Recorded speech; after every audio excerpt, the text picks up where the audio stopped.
Adilabad MP segment పరిధిలో రాష్ట్ర మంత్రి సీతక్క విస్తృతంగా పర్యటించారు. కాంగ్రెస్ పార్టీ గెలుపు కోసం గత 2 నెలలుగా ఆదిలాబాద్ ఎంపీ సెగ్మెంట్లో పర్యటిస్తూ కాంగ్రెస్ శ్రేణులకు దిశానిర్దేశం చేశారు. ప్రస్తుతం మనతో మాట్లాడడానికి రాష్ట్ర మంత్రి సీతక్క ఉన్నారు. మేడం, ఆదిలాబాద్ ఎంపీ సెగ్మెంట్లో కాంగ్రెస్ పార్టీ విజయం ఎలా ఉండబోతుంది? ఘనంగా ఉండబోతుంది. ప్రతి గడపలో ఆత్రం సుగుర కాంగ్రెస్ పార్టీకి వేయాలనేటువంటి మనసు చెప్తుంది. వాళ్ళందరూ కూడా మనసు విప్పి మాట్లాడుతున్నారు. మేము దాదాపుగా ఈ 2 నెలలు విస్తృతంగా పర్యటన చేసినాం. మా క్యాడర్ కూడా గడపకి వెళ్ళిండ్రు. కాంగ్రెస్ గ్యారంటీలు చెప్పారు.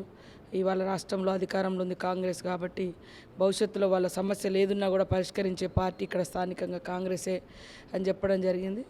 గతం కంటే 100% కాంగ్రెస్ గ్రాఫ్ పెరిగింది. అదేవిధంగా ఆత్రం సుగుణ కూడా ఎలాంటి రిమార్క్స్ లేనటువంటి వ్యక్తి, వైట్ పేపర్లా ఉన్నది. మరి ఇద్దరు వ్యక్తులు కూడా ఇంతకుముందు ఆల్రెడీ పదవులలో ఉండి ప్రజలకు దూరంగా ఉన్నటువంటి నాయకులు వాళ్ళు. కాబట్టి కాంగ్రెస్ పార్టీతోటే పేదలకు న్యాయం జరుగుతుంది, రైతులకు న్యాయం జరుగుతుంది అనే విశ్వాసం వచ్చింది. ముఖ్యంగా నేను ఈ 2 రోజుల నుంచి గమనించిన టౌన్లల్లో కూడా ఆదిలాబాద్లో కానీ నిన్న నిర్మల్లో కానీ మేము ర్యాలీలు చేసేటప్పుడు మరి మండల హెడ్ క్వార్టర్లలో కూడా మంచి స్పందన. ఎవరు చూసినా మరి వాళ్ళు చేతులెత్తి మరి చేయి గుర్తును చూపించడము, ఇది చాలా మాకు బూస్టింగ్ ఇచ్చింది. ఈ 2 రోజుల పర్యటనలో మేజర్గా ఆదిలాబాదు నిర్మల్ టౌన్లో నేను పరిశీలించింది. కాబట్టి ఓవరాల్గా మేము 1,00,000 మెజార్టీతో ఆ పైనే గ్రౌండ్లో చాలా అద్భుతంగా ఉంది.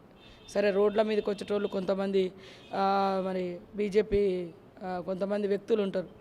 అట్లాంటి వాళ్ళు ఏదో అనగానే కాదు, కానీ గ్రౌండ్లో ప్రజలల్లో మాత్రం అద్భుతంగా. గత 30 ఏళ్ళుగా ఆదిలాబాద్ ఎంపీ సెగ్మెంట్లో ప్రధాన సమస్యలు అపరిష్కృతంగా ఉన్నాయి. అంటే సీసీఐ రీఓపెన్ కావచ్చు, ఎయిర్పోర్ట్ కావచ్చు, రైల్వే లైన్లు. దీనిపై వాళ్ళు ఫెయిల్ అయిన అనుకుంటారా? మీ స్టాండ్ ఎలా ఉండబోతుంది? వాస్తవానికి ఆదిలాబాద్ జిల్లాకు వాళ్ళు బీజేపీ పార్టీ, బీఆర్ఎస్ పార్టీ 2 కూడా ప్రభుత్వాలు, బీజేపీ బీఆర్ఎస్ ఏమి చేసింది లేదు.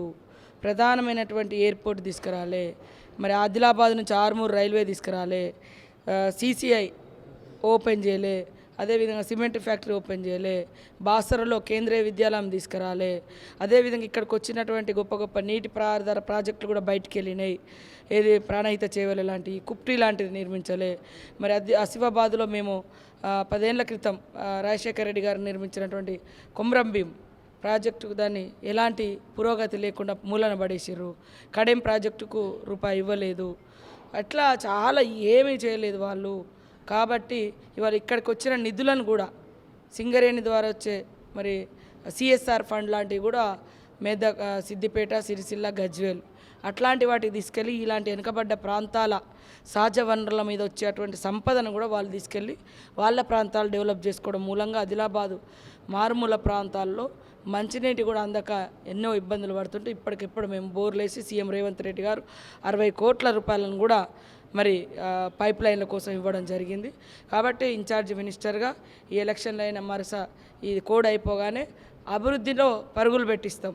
తప్పకుండా ఆదిలాబాద్ ఓటర్ మహాశయ. ఆదిలాబాద్ ఎస్టీ రిజర్వ్డ్ స్థానం, ఈ ఎస్టీ రిజర్వేషన్లు రద్దు చేస్తామని బీజేపీ అంటుంది. ఈ ప్రకటనతో గిరిజనుల మనోభావాలు దెబ్బతింటున్నాయి అనుకుంటున్నారా మేడం? తప్పకుండా. ఎందుకంటే అట్టడుగు వర్గాలు, ముఖ్యంగా ఆదివాసులు కానీ, గిరిజనులు కానీ, దళితులు కానీ, తర్వాత బీసీ వర్గాలు కూడా అందరికీ కూడా ఒక సామాజిక అనిశ్చివేత అనేది ఉంటుంది. కాబట్టి మరి ఇప్పుడు జనరల్ వాళ్ళతోటి ఒక హైదరాబాద్లో ఉండే పిల్లోడితోటి ఆదిలాబాద్ అడవుల్లో ఉండే పిల్లోడిని ఈక్వల్ చేస్తే మేము ఈక్వల్గా మార్కులు కొట్టగలుగుతామా? అది ఆలోచించాలి. కాబట్టి అందుకనే కాంగ్రెస్ ప్రభుత్వం ఏజెన్సీ ప్రాంతాలకు ఒక ప్రత్యేకమైనటువంటి ప్రతిపత్తితో పాటు ఉద్యోగ ఉపాధి అవకాశాలు, స్పెషల్ డెవలప్మెంట్ కోసం ఐటీడీఏలను ఏర్పాటు చేసింది. ఆయా వర్గాల కోసం ఇప్పుడు కూడా చూడండి, బీసీ కార్పొరేషన్లు మరి మేము దాదాపుగా 13 దాకా పెట్టినాం. అగ్రకులాలలో కూడా ఉన్నటువంటి పేదోళ్ళ కోసం, వాళ్ళ కోసం కూడా మరి ప్రత్యేక నిధులు కేటాయించి ప్రత్యేక కేటగిరీలు కూడా చేయబోతుంది రాహుల్ గాంధీ ప్రభుత్వం, రాబోయే ప్రభుత్వం. అందుకోసమే కుల జనగణన జరగాలని మేము చెప్తున్నాం. దానికి వ్యతిరేకంగా మోడీ మొత్తం రాజ్యాంగమే తీసేయాలి. రాజ్యాంగం తీసేస్తే ఎస్సీ, ఎస్టీ, బీసీలతో పాటు ఈ భారతదేశం యొక్క ఆత్మగౌరవాన్ని, భారతీయుడి యొక్క వ్యక్తిగత స్వేచ్ఛ, ప్రశ్నించే హక్కు, జీవించే హక్కు, ప్రతిదీ కూడా నాశనం అవుతుంది. నువ్వు ఇప్పుడు ఎక్కడికి పోయినా కూడా ఒక రాజకీయం చేసుకునే హక్కు అంటే ఇది భారత రాజ్యాంగం ఇచ్చిందని మనం గుండెల మీద చెప్పుకుంటాం. నీకు నచ్చిన దేవుణ్ణి నచ్చిన మతాన్ని స్వీకరించే హక్కు అంటే భారత రాజ్యాంగం ఇచ్చిందని చెప్పుకుంటాం. ఈరోజు ఇవన్నీ కూడా కోల్పోతాం. ఒక ఎస్సీ ఎస్టీ బీసీ రిజర్వేషన్లే కాదు, ఈ భారతీయుల యొక్క ప్రజాస్వామిక హక్కులన్నీ పోయి మధ్యయుగాల నాటి మనుధర్మ శాస్త్రము అందరూ కూడా మా కాళ్ళ కింద బతకాలి అనేటువంటి సిద్ధాంతం మళ్ళీ వస్తుంది. ఇప్పుడు జరుగుతున్న పోరాటం అంబేద్కర్ గారు తీసుకొచ్చినటువంటి భారత రాజ్యాంగం ప్రజాస్వామిక హక్కులకు మనుధర్మ శాస్త్రం మీరందరూ అట్టడుగు వర్గాలు అణచివేయబడ్డ వర్గాలు పాదాల కింద దేవుడు కాళ్ళ కింద పుట్టిరు కాబట్టి మీరు అక్కడే అణచబడాలి అనేటువంటి మధ్యయుగాల నాటి మనుధర్మ శాస్త్రానికి జరుగుతున్న యుద్ధం. రాజ్యాంగాన్ని రక్షించే నాయకుడు రాహుల్ గాంధీ గారు, మరి మనుధర్మాన్ని తీసుకొచ్చేది మోడీ గారు. ఎవరు కావాలి ఆలోచించుకోవాల్సిన అవసరం ఉంది. చివరిగా మేడం, ఇవాళ సాయంత్రంతో ప్రచారం ముగియబోతుంది. ఆదిలాబాద్ ఎంపీ సెగ్మెంట్ ప్రజలకు మీ అప్పీల్ ఏంటి మేడం? ఆదిలాబాద్ పార్లమెంటు పరిధిలో ఉన్నటువంటి మరి అన్ని 7 నియోజకవర్గాల అసెంబ్లీ ప్రజలందరికీ కూడా పేరు పేరున హృదయపూర్వక నమస్కారాలు. ఆత్రం సుగుణ తరపున నేను మీ అందరికీ తలవంచి నమస్కారాలు తెలియజేస్తూ, ఒక్క అవకాశం 70 ఏళ్ళ తర్వాత ఒక ఆడబిడ్డకు వచ్చింది.